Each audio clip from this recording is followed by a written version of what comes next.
The mistake that gets made with iconic buildings is that they don't have a spectacularly important location. So, just to do a diagram for you, if you get, as you sometimes do, a square, this represents buildings around a square, and you create a fantastic location, you can put a jewel of a building in a cathedral, a museum, and a public institution. But if you've got a street, make a long street or small, if you take one of these locations, instead of providing for the continuity of the street, which makes it safe and makes it a city, and you try and put a jewel building there, and we won't identify anyone that's tried that in the city. But if you do that, it screws up the street. So, so that's the problem. It doesn't matter. The iconic question to it is less important than its contribution to the aggregate. And that's what we do well in Toronto.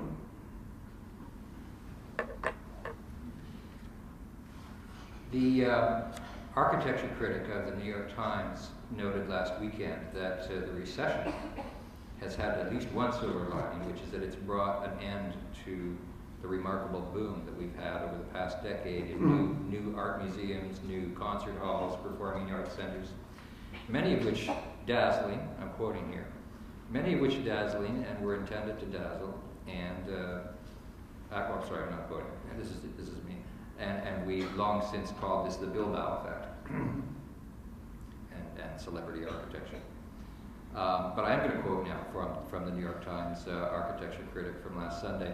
For years, critics have railed against these cultural complexes as pointlessly grandiose expressions of vanity, a poisonous brew of architectural egotism and excessive wealth that was destroying America's inner cities.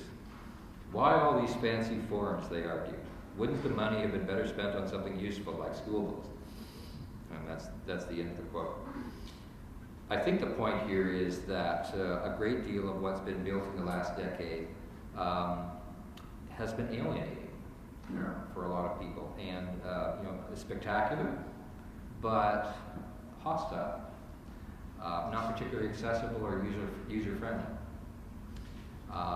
And it's exciting to look at the first time, but then once you get inside, it's difficult to navigate. The paintings are hard to see,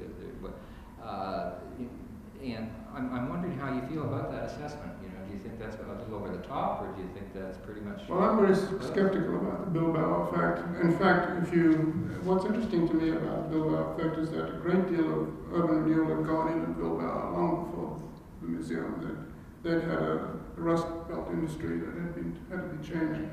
And the city had been doing some particularly important infrastructure building, public transportation. Bilbao was like Pittsburgh of Spain at the time. It was. Yeah. And so this was, in a sense, the icing on the cake. But it did draw international attention to the building. And I often ask people who've been there, I said, what was the exhibition you saw in the Bilbao Museum? And they're nonplussed. They don't tell me what they saw, because they didn't go inside. They had a look at the building and they were impressed with the building. And if you do go inside, the whole franchising of art by the Guggenheims, that you've got to have a blockbuster show all the time. What I found interesting is that one thinks one can impose. I'm not a physical determinist, although I'm an architect. Doctors think the world's problems are solved through medicine, and lawyers through the legal system, and architects through design. Not true. What architects do at best is when there is a dynamic that's working, you can embellish and enhance it. The agora in the Greek town, beautiful colonnade that protected all those people selling in their market wares and so forth. It was an exchange place. That was already existing, I suspect, in shacks, because that was the place that was convenient to meet. For some reason, it was the locus because of a crossing of a river or a bridge or a confluence of roads. That's where the market existed. Gradually, as people could afford to, architects were hired and they made this beautiful colonnade. I think the dynamic of the iconic building and these kind of superpositions is that people imagine that you can create a social dynamic by the design coming first and wrong. It's the other way around. I think it's discerning what really is at play and then giving shape to it and then celebrating it. But you can't, if you, and I can think of places without being invidious in Toronto about where this occurs. A square works because people find it convenient to be there. No matter how brilliant the design, if there's not that dynamic, it'll be empty. So I think that's the key to design, in my view, is making, the real key to design is making a virtue of a necessity. And the example I use of that, and I've talked about it for the minute on urban design terms, but if you talk about it in technological terms and design terms, the best example is the cathedral. If you look at very early cathedrals, there are walls that were perhaps 15 or 20 feet thick. Because they wanted to build a very big structure, they needed that for its strength to take the thrust of the arch above. But that's expensive, and it uses a lot of stone. So gradually, as you made the wall thinner and thinner, you had to prop it up. If you look at any building construction site that's trying to prop up a wall, or a building that's been taken down in a row, you see these angled struts pushing against the wall. Well, they gradually made those struts, but the struts became more and more important until you had the flying buttress, the most beautiful piece of architecture propping up a wall. So here's a technology, a necessity that became a virtue. You went further. Between the buttresses, you still had a piece of wall. Perfect place for a window, because glass is lighter than brick and stone. So you have the rose window lightening the wall.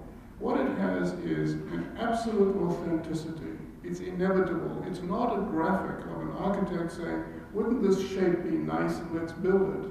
It came out of an empirical basis of making it work, architecture that works, but then it became more and more beautiful, elaborate, and you take Notre Dame in Paris, which has got the most extraordinarily delicate, beautiful structure, but it's really a piece of engineering.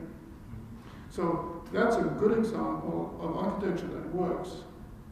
So just as in urban design terms, finding what the dynamic of the city is, so in building terms, you find out what the technology is. And there's another more important point now to me. World Wildlife Federation has calculated that we're currently consuming about 1.5 times the production of the world's food, water, whatever. So it seems to me that what professions used to be about was an ethical factor. That it's incumbent upon them, and as Jane Jacobs has called them, the guardians of society. They play a guardian role. We ought to be building buildings that use less material, consume less energy, that the beauty should be in its economy. And indeed, that's what the cathedral example I talked about, because it was expensive and difficult, and so you gradually found a better way of doing it. And better meant using less. So instead of the excesses of the late 20th century, which in banking made a collapse, it's the exact equivalent in buildings which are high consumers, extravagant in the individual, but also in the technological sense. They're not designed from the basis of making that marriage of something that is technically elegant and economic, and that's entirely appropriate for the use it's enclosing.